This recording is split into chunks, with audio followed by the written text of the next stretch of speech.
शांति ओम नमस्ते गुरुजी। शांति। नमस्ते डॉक्टर सत्येंद्र कुछ जी। ही इंसान बकबक करना चाहिए। ओहो, बड़े उत्तम सवाल है सर। आपने जो बोला वो बहुत सही बोला। 99% लोग होते हैं ना, महामूर्ख होते हैं। उनकी बुद्धि भ्रष्ट होती है और वो सोचते हैं कि जितना ज़्यादा बोलेंगे ना उतना ज्ञानी महापुरुष हो जाएंगे।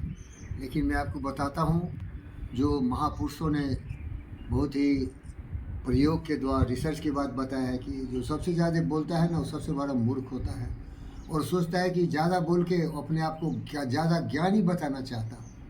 वो आपको ओपिनियन भी बहुत देता है वो, लेकिन सबसे बड़ा मूर्ख है।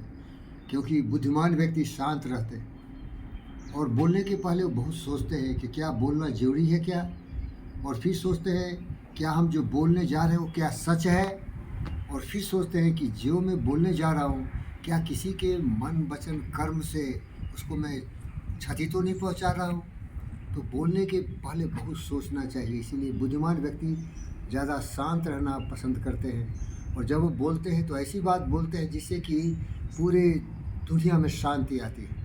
और बोलने के लिए ये 3 चीज़ आप हमेशा अभ्यास करते हैं। वसुधैव कुटुंबकम। वो व्यक्ति हमेशा सोचे कि पूरी पृथ्वी अपना परिवार है और इसके लिए योग विद्या के सहारे जुड़ जाए, सबसे प्रेम करना सीखे, मेरी तरह, पंडित फकीर योगी बंधु योगी की तरह। तो ऐसा बोलेगा तो अपने परिवार के सदस्यों के लिए बुरी बात तो नहीं बोलेगा ना। वसुधैव कुटुंबकम बोले, सबको समझाए कि हम लोग थोड़े दिन के मेहमान इस धरती पर हैं, इसीलिए सबको अपना समझो, सबसे मिल जाओ, जुड़ जाओ और सबको सत्य न्याय प्रेम शांति अहिंसा के मार्ग पर लेके आगे बढ़ो, जिससे कि विश्व शांति हो। वसुधैव कुटुंबकम बोलना चाहिए। दूसरा बोले सर्वे भवन्तु सुखिनः। सबके कल्याणकारी बात बोलना चाहिए, जिसमें केवल अपना स्वार्थ की सिद्धि नहीं हो, समूह का कल्याण हो, जो बार बार दोहराते हो, सर्वे भवन्तु सुखिनः। और बोलना चाहिए संगसद्वम संबद्धम सममानासि जानताम देवा भागे मिथा पूर्वे संजाननोपासते। उसको बोलना चाहिए कि ये ब्रह्मांड विश्व के लोग, हम लोग सही रास्ते पर सच बोलते हुए आगे बढ़ें, जिसमें मानव का कल्याण हो। कर्मवीर पुरुषोत्तम की तरह अपने मानसिक संतुलन को बनाए रखें और कभी भी हम भटके नहीं, सत्य के छोड़ के कभी भी दूसरे रास्ते नहीं जाए। और अगर बोलने का उसको ज़्यादा शौक़ है तो बोलना चाहिए आत्मसर्वभूतेषु, जिसको कि हमारा परम प्रिय मित्र चार्ली चैपलिन ने, द ग्रेट डिक्टेटर, ने बताया कि आज का दुनिया भाव विभिन्न हो गया है, भावना नहीं है, फीलिंग्स नहीं है, क्रूर हो गया है, शत्रुता पैदा करता है, दुश्मनी पैदा करता है, वर्ल्ड वार 1 लड़ा, वर्ल्ड वार 2 लड़ा, वर्ल्ड वार 3 के कगार पर आ गया है। ये दुष्ट व्यक्ति भावना नहीं, दूसरों के देश पर हमला करता है, दूसरों के देश में रहने वाले माँ बहन बेटियों जन साधन सबों का विनाश करता है। उदाहरण देखो, पुतिन क्या कर रहा है, जेलेंस्की का अहंकार को चूर चूर करने के लिए उस पर प्रहार कर रहा है। कल तो सुना कि लाखों लाख लोगों के घर पर पूरे उसके पावर ट्रांसमीटर को ही बर्बाद कर दिया।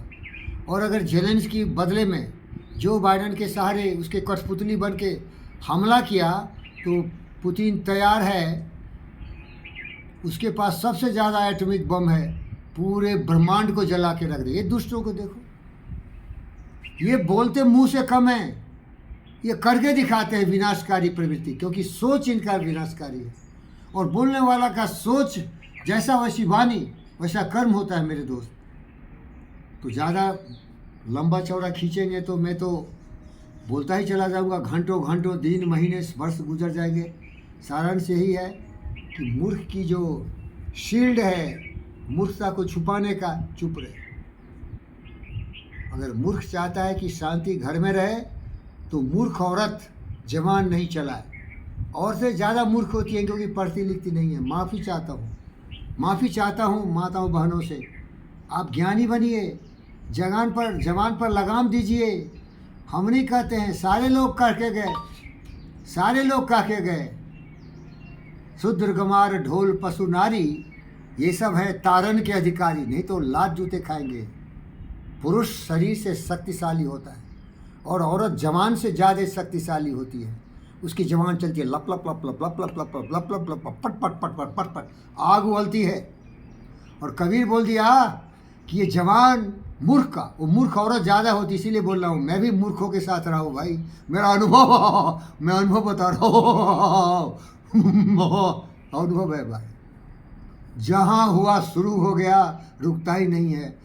और इसको जॉर्ज बर्नार्ड शॉ भी बोला, जो महामूर्ख है ना, वो अगर बोल बाल शुरू करे, बोल चाल, तो चले जाओ वहाँ से, नहीं तो तुम्हारी महानता को सोक्रेटिस भी बोला खींच के अपने लेवल पर लाएगी और फिर लात जूते मार काट घर में हो जाएगा, घमासान हो जाएगा। विदेशों में तो डिवोर्स हो जाएगा, इंडिया में उस औरत को मार मार के हड्डी उड्डी काट देगा, कोई कोई तो जवान भी काट देते हैं, कोई तो उसकी हत्याएं भी कर देती है। तो खास के ये जो बात बोले ना, औरतों के लिए समर्पित करता हूँ इस लेक्चर को। ए मेरी माताओं बहनों औरतों, आप जवान मत चलाइए। कबीरदास भी बोला कि जवान जितना कम चलाओगे ना, उतनी घर में शांति रहेगी। एक छोटा सा कहानी है इसमें। एक औरत दिन रात लात जूते खाती थी, उसका हस्बैंड आ था, लात जूते चलते थे घर में, औरत परेशान हो गई। एक योगी के पास गया, वो बोला कि योगीराज, हमारा हस्बैंड मुझे बहुत पिटाई करता है। तो बोला पिटाई करता है ना, तो मेरे पास इसका दवा है, लो ये बोतल, जाओ मुंह में रख लेना, सुबह उठते ही क्या करना, ये मुंह में रख लेना दवा, और सोते समय जाके इसको बाहर फेंक देना। अगर बीच में खाना है तो खा के फिर ये दवा रख लेना मुंह पर। तो औरत बोली ठीक है, इससे शांति घर में आएगी। बोला जरूर आएगी, जाओ करके तो देखो। और मैं अपने ग्रैंडफादर से ये कहानी सुना था। वो औरत क्या किया, सुबह सुबह गया उस आश्रम में और बोतल का ले आया दवा और मुंह में रख लिया। अब हस्बैंड आया, हस्बैंड सोच रहा था उसका पति की लगेगी, खुराफात करेगी औरत, हम मंगा, वो तो मुंह में पानी है अमृत, जो कि वो बोल नहीं सकती है, इसीलिए बड़ा आराम से सुबह गुजर गया। लंच के समय भी वो दवा रखी थी, लंच दे दिया, वो भी गुजर गया। और लंच के समय पानी, वो दवा फेंक दिया, फिर वो रख लिया। महीनों गुजर गए, उसका वो दवा ख़त्म हो गया। फिर हो गई महाराज के पास, महाराज घर में शांति आ गई। बोला दवा का असर है भैया, ये दवा इतना ही है, इसको मुंह में रखो, देखो शांति आएगी। 4 5 6 महीने गुजर गए वो दवा पीते पीते, फिर बोतल ले खाली हुआ, फिर औरत वहाँ गई और फिर महाराज दवा ख़त्म हो गया। बोला रे बदतमीज औरत, मजबूरी तुम्हारी जबान चलाने में थी, ये पानी मुंह में रखते हो, ये पानी है, इसे तुम बोल नहीं पाते हो तो शांति रहती है। अरे गद्दारों, बोलना कम करो। वाणी तो अनमोल है, जे क्यों जाने बोल, हीरा तो दामे बके, बानू के नहीं मोल। ऐसी वाणी बोलिए मन का आपा खोए, और उनको शीतल करे आप शीतल होए।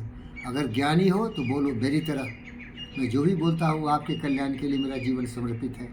अगर ज्ञान नहीं हो तो ज्ञान को बढ़ाओ, और यही ज्ञान है, सोच समझ के बोलो, बुद्धि का सहारा लो, और उतना ही बोलो जितनी आवश्यकता हो, बाकी शांत रहो, शांति तभी आएगी। ओम शांति, ओम शांति।